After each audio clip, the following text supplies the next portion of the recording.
It seems to me that while the progress of women's education is going ahead at such a pace, some attention may also be paid to men's education. Truly, no argument is required in defense of women's education. For my part, I have always been strongly of the opinion that while it may be possible to neglect men's education, it is not possible or desirable to neglect women's education. The reasons are obvious. If you educate the women, probably men will also be affected thereby, and in any event, children will be affected. For every educationist knows that the formative years of a person's life are the first 7 or 8 years. We talk about schools and colleges, which are no doubt important, but a person is more or less made in the first 10 years of his or her life. Obviously, in that period, it is the mother who counts most of all. Therefore, the mother who has been well trained in various ways becomes essential to education. Most mothers trained otherwise, I regret to say, are not good mothers. They are too soft. They stuff their children with all kinds of eatables, put too many clothes on them, wrap their necks and heads and ears with all kinds of woolen apparel, and make the boy or girl almost an imbecile before he or she grows up. Therefore, it is necessary for women to be educated, if not for themselves, at any rate for their children. A great French writer once remarked, "If you want me to tell you what a nation is like, or what a social organization is like, tell me the position of women in that nation."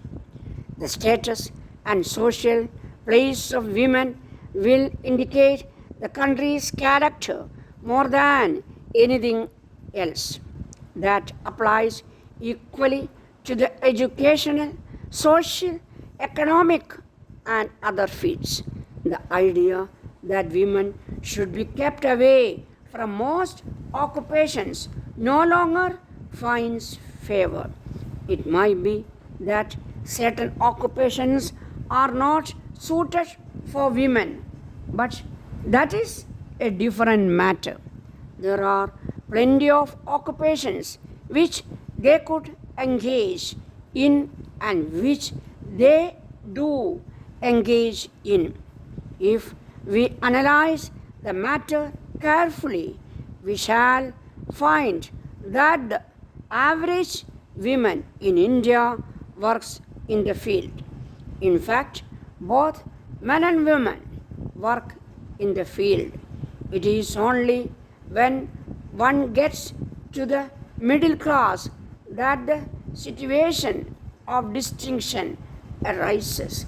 The great majority of our women have to work because economic circumstances compel them to work. Unfortunately, the idea has been prevailing.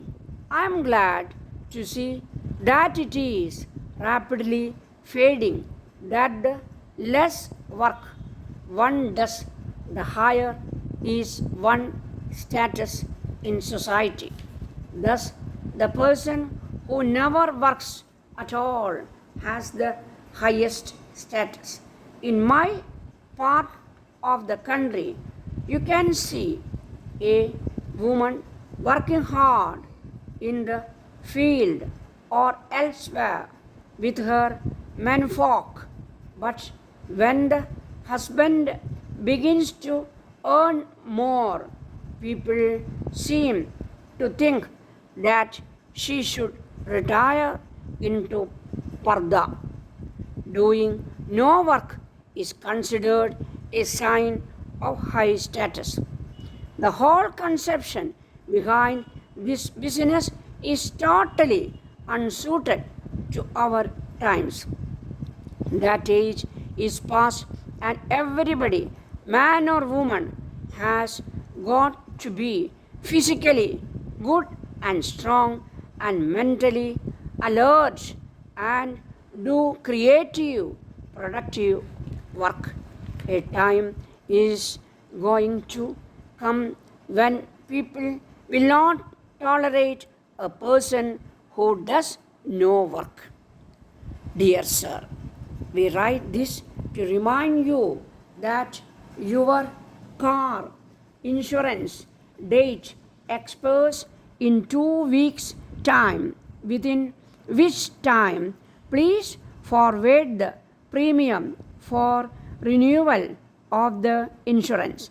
Please also note that you are entitled to a no claim rebate of 15% on the premium this year, since your car was not involved in any accident or claim in the past insured year.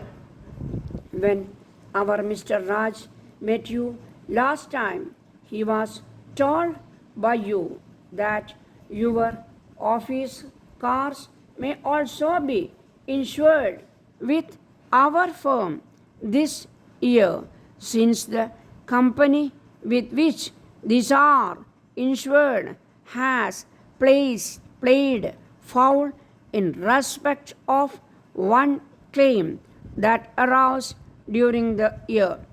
We may assure you that nothing like that will happen with us, and we have been always prompt in making payments to all the claims presented to us on the strength of the surveyor's report. Only in cases where the party is not satisfied with our estimate that we have been left with no other alternative than taking to the decision through adjudication. We may also inform you that if your office gives us 25 cars at a time, there will be special concessions in premiums which work out as one half the rate of ordinarily what is paid on one car. Needless to say that if we are forward with your office cars, we will extend liberal concession on your own car premium. We thank you for your letter of the 6th instant. We would like to inform you that we have received just now the 3 consignments of the glass articles sent by you by rail. We are glad to inform you that we are very much pleased with the quality of the goods supplied to us. However, we are sorry to inform you that one of the consignments has been damaged very much with the result that they have been become useless.